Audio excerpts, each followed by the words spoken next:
kalau engkau mau dipakai Tuhan. Saya tahu seringkali sulit, seringkali mustahil bahkan. Tapi kalau engkau mau dipakai Tuhan, yang pertama catat, berhenti melihat hidup dari kacamata negatif. Dalam kita hadapin hidup, jangan selalu lihatnya pakai kacamata yang negatif dalam semuanya. Karena cara kita melihat hidup akan menentukan seberapa jauh Tuhan bisa pakai hidup kita. Kita bisa menghargai Maria. Karena seandainya dia menolak panggilan itu, kisah Natal bisa sangat berbeda sekali. Karena itu stop kita menyerang denominasi lain. Kita lihat positif. We Christians, seringkali kita juga sering butuh belajar untuk kita bisa menghargai orang-orang yang dipakai Tuhan. Karena seringkali pemakaian Tuhan atas hidup mereka membutuhkan sebuah hal yang sulit untuk mereka lakukan. Dalam semuanya deh, pasti ada baik, pasti ada buruk. Tergantung kita lihat dari kacamata mana. Bu, kita lihat suami kita, ada negatifnya nggak Bu? Oh, nggak ada istri-istri ibadah ini.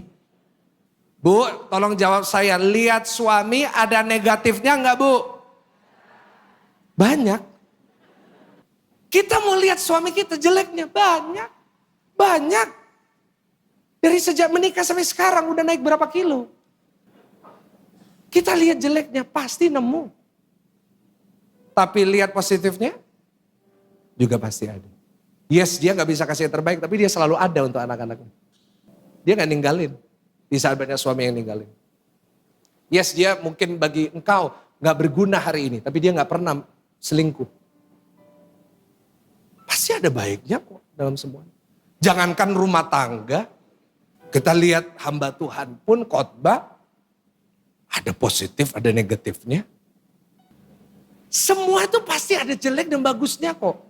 1 minggu kemarin nih, tiba-tiba saya kan baru nganterin anak saya sekolah. Saya memastikan setiap hari yang nganter anak sekolah harus saya. Saya nganterin anak saya sekolah. Lalu pulang sekolah, saya masuk ke rumah, pagar dibuka. Saya masuk ke rumah. Saya parkir ke belakang, tapi saya nggak parkir penuh. Kenapa? Karena saya mau nurunin anak saya dulu. Saya stop di tengah-tengah, pagernya nutup, anak saya turun. Tiba-tiba, waktu anak saya turun, tiba-tiba bunyi. Saya bingung, kenapa mobil saya? Gak taunya pembantu saya, ART saya. Tiba-tiba karena rumah saya yang namanya pagernya itu otomatis. Dia gak tahu mobilnya setengah, dia tutup. Pagernya itu 1 ton. Nabrak mobil. Waktu itu terjadi Bapak Ibu jujur. Saya itu marah. Wah, saya dalam hati saya, Tuhan Yesus. Coba bapak-bapak saya tanya, jadi saya marah gak? Saya kan juga laki toh. Kelihatan kan laki toh.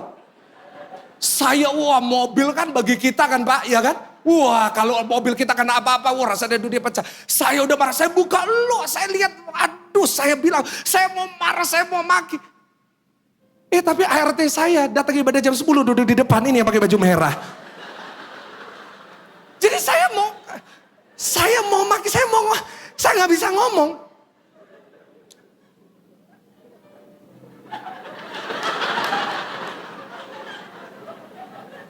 Wah saya, daripada saya berdosa, saya meninggalkan tempat saya, akhirnya pergi, saya potong rambut.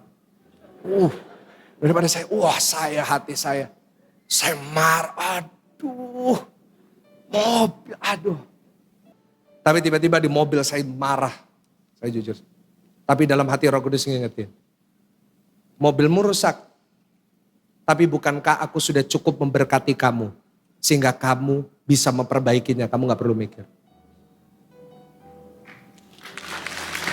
Ya, saya mobil rusak, tapi saya bisa memperbaikinya. Saya bukan gak mampu. Itu kan positifnya. Yang negatif adalah saat mobil saya rusak, saya gak bisa memperbaikinya. Tapi kan Tuhan berkati saya bisa. Kenapa kita fokus terus sama yang buruk? Kalau hidup kita terus pakai kacamata yang negatif, pasti negatif semua. Orang itu kalau selalu lihatnya pakai kacamata negatif, dia akan selalu menemukan 1001 alasan untuk menggerutu dan mundur. Ya gak sih? Kita lihat semuanya dari sisi negatif, pastilah adalah alasan untuk kita gak dipakai Tuhan. Untuk hidup kita gak berubah, untuk hidup kita gak jadi berkat. Tapi orang yang selalu pakai kacamata yang positif, apa yang terjadi?